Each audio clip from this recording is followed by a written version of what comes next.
Hi and welcome back. Today I'm going to be painting Chya, my studio cat. He's not been very well recently. He's 15 years old and I've had to take him to the vets. It's nothing too serious, but it's still always a little bit of a worry. So I thought I'd take my mind off it by painting him in this semi-abstract scene here, using salt for effects and using a plastic store card to also scrape in some effects. So I'm going to use Milford 100% cotton cold pressed paper today. It's 11 inches by 15 inches or 28 centimetres by 38 centimetres. It's 140 pounds weight or 300 GSM, and it's taped to my board with ordinary decorator's masking tape. I have used masking fluid to paint over the outline of the cat just to preserve it so I can paint my background freely, and I've laid my board flat on my table, and once my masking fluid is completely dry then I'm going to wet my page using a 1.5 inch Princeton Aqua Elite modeler brush. It's a synthetic flat brush. So I'm using vertical and horizontal brush strokes and some random diagonals just to get a nice random amount of moisture on the page, but still leave a few sort of dry patches here and there. I'm going to use a limited palette for this, and for this I'm going to use yellow ochre, indigo and burnt sienna. So just 3 colours, and I'm going to use them quite thick straight out of the tube and just brush them on to the page using a similar sort of orientation to the orientation in which I place the water. So plenty of geometric, horizontal and vertical brush strokes, kind of building up sort of pattern and shape, not looking for anything definite, just looking for this wet background for the cat. On the right I want it to be a lot darker, so there's more indigo, and behind the cat, because he's a black cat, I want it to be a lot lighter. So I've sprayed the paint, and now I'll tip and tilt it and get it to run and move and flow. I can tilt it backwards and forwards, any direction that I want really, and just watch the way the paint flows. And you can see it's all softening and diffusing. I can even turn it back upside down, and the idea here is to try and get some of the excess water off of the page as well. And then I can go in with a 3/4 inch flat brush and some really rich burnt sienna and just try and build up a little bit of base colour across the ground. And I can add in a lot more of this lovely strong indigo. Don't worry that it looks really dark at the moment. A lot of it will run off the page, and it will lighten up a considerable amount as it dries.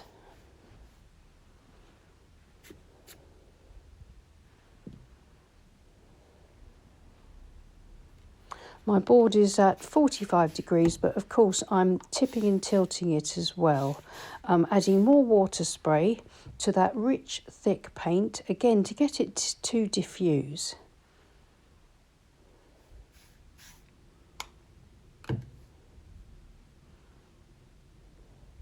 And then as soon as I get it looking the way I want it to, then I can lay my board flat, and I can maybe dab a little bit of light with some paper tissue or a paper towel into those darker areas. And then I can use a fan brush to spatter in some drops of yellow ochre and burnt sienna, wet into the background, just to further lift that texture of the background. You can see it's starting to soften and diffuse, but I've got some really nice concentrated darker areas on the right and more light around the cat. You can also see how the masking fluid is resisting the paint, but I've still got that lovely outline of Chya sitting on the ground. Now this is a plastic store card. I'm etching through the wet paint just to re-establish that wall on the right. Just moving the paint around a bit more than anything and creating some slightly stronger but still wet geometric marks and textures. And then once I've created that little bit of re-establishment of the wall that I drew in earlier, I can then use the corner of a card. It's quite sharp, and I can etch through the paint and build up some sort of scrapes and scratches and edge marks into the impression of plants growing up around behind the cat.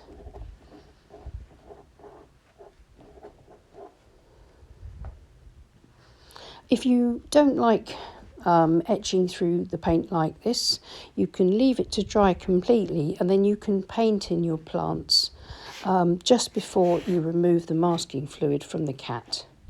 But I really like this effect. I think it works really beautifully with a sort of impressionistic painting like this. And you can see that I've also scraped in through the paint across underneath the cat, and that just gives me sort of a little bit more of a hint of the foreground.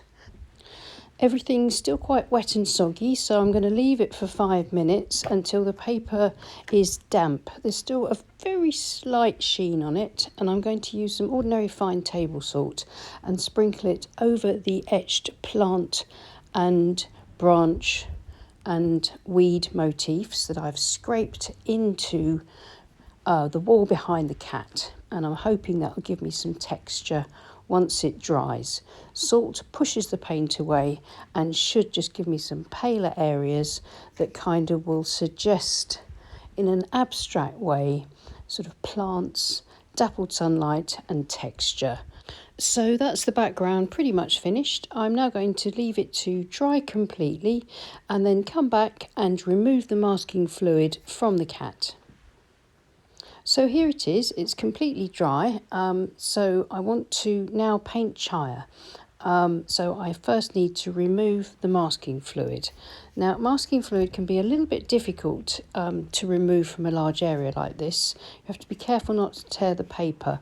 So I'm wiping the surface off first so that I don't get any smudges of paint when I try to remove it.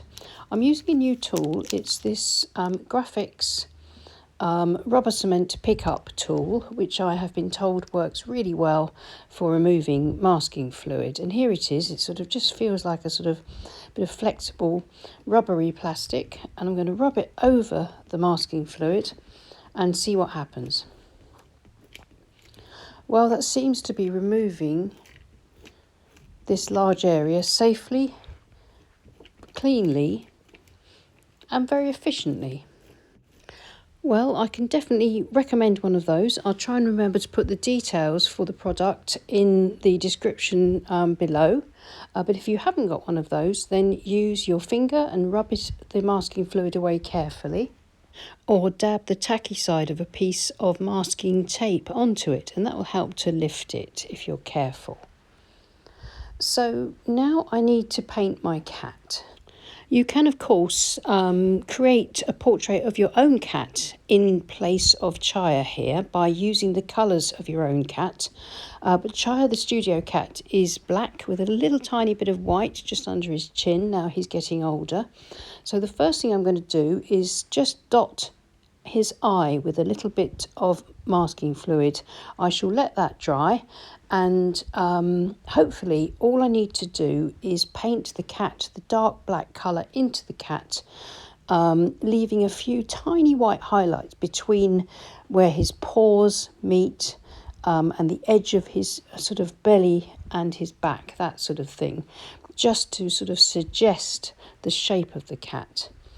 Now, I'm not using black. I'm continuing to use my colours from my limited palette of yellow ochre, indigo and burnt sienna. I've mixed the indigo and the burnt sienna mainly together here, and it's giving me this beautiful blue-black, which is a much more harmonious way of creating this lovely dark colour, and it works well with the background because it's using the same colours. And of course, that lovely colour that you get in blue black cats has got that sort of bluish hue which we are creating here with this wonderful indigo.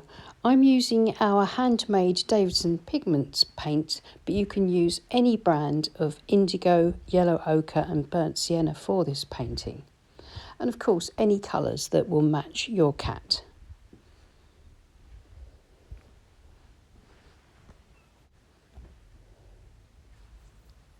And as the paint dries back, I can put in another layer of this lovely rich blue-black and just darken up certain parts and leave others slightly paler, so that way I can build up shape and form into my cat.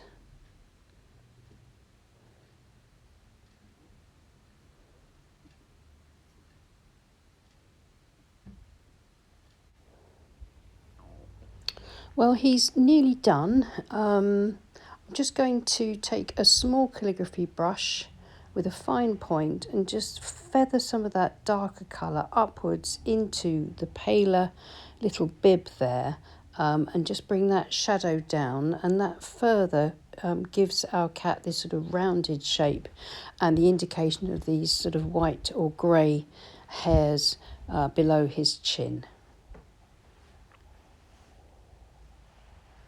Then I'm going to just start trying to indicate a little bit of shadow behind him. This is quite a sort of a dull day painting, so I don't want too much shadow, but just enough. I'll put it in fairly pale to start with, and then I can paint the shadow in a little bit darker if I think it needs it later on. So now for the eye, I'm going to use the rubber cement pickup to carefully remove the dot of masking fluid on his eye, which is going to be a bit big, but that's fine. I'd rather it was too big than too small. And now I can go around it with my blue-black colour and carefully just make it the right size by painting the colour into his little face around the eye. And I think that's fine. Now I need to darken up the shadow a bit more, so I'm going to use the 3/4 inch flat brush and just go over the shape that I've already drawn in for the shadow with this sort of darker mix. And then his whiskers are white. That's one of the only other signs of age that he's got. His whiskers all used to be jet black, but now they're all white. So I'm going to use a white Jelly Roll gel pen to put in a few fine white whiskers. And then I can just dab back again a little bit more at that shadow. I don't want too much of a shadow, as I say, just something to sort of bed the cat into the ground, if you see what I mean.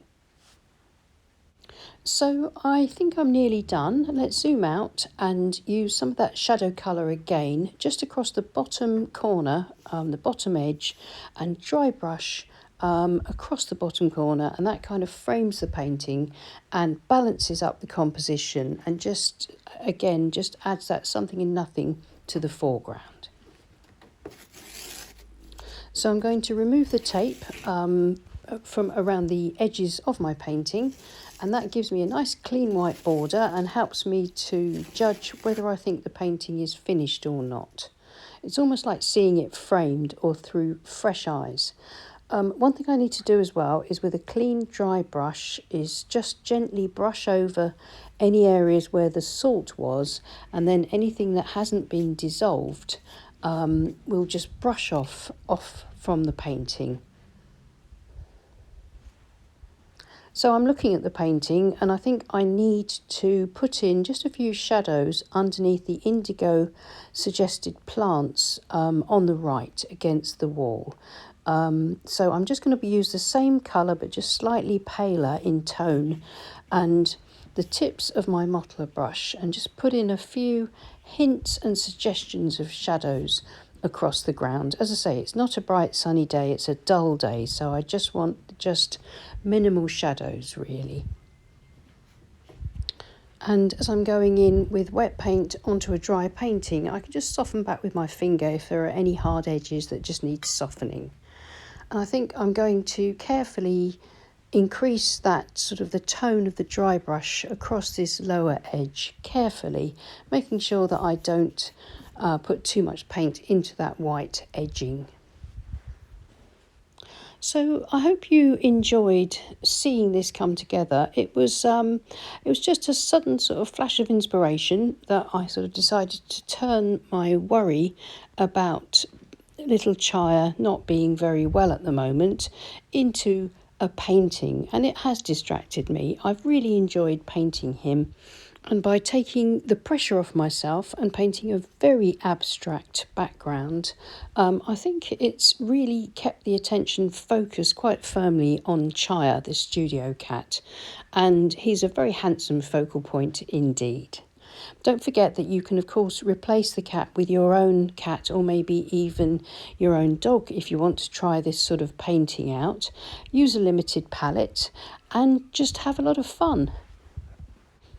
I had been intending to do a landscape painting for you, but that can wait till Saturday. So thank you so much for watching. If you enjoyed this, and then please give us a thumbs up and subscribe to my channel if you haven't already. And if you click on the bell icon, you'll be notified whenever we post. I post new demos on Wednesdays and Saturdays, and Morgana posts hers on Monday. So we'd love to have you as regular viewers here. And thank you so much to my wonderful Patreon group who support this channel. And I'll see you again soon. And happy painting. Bye.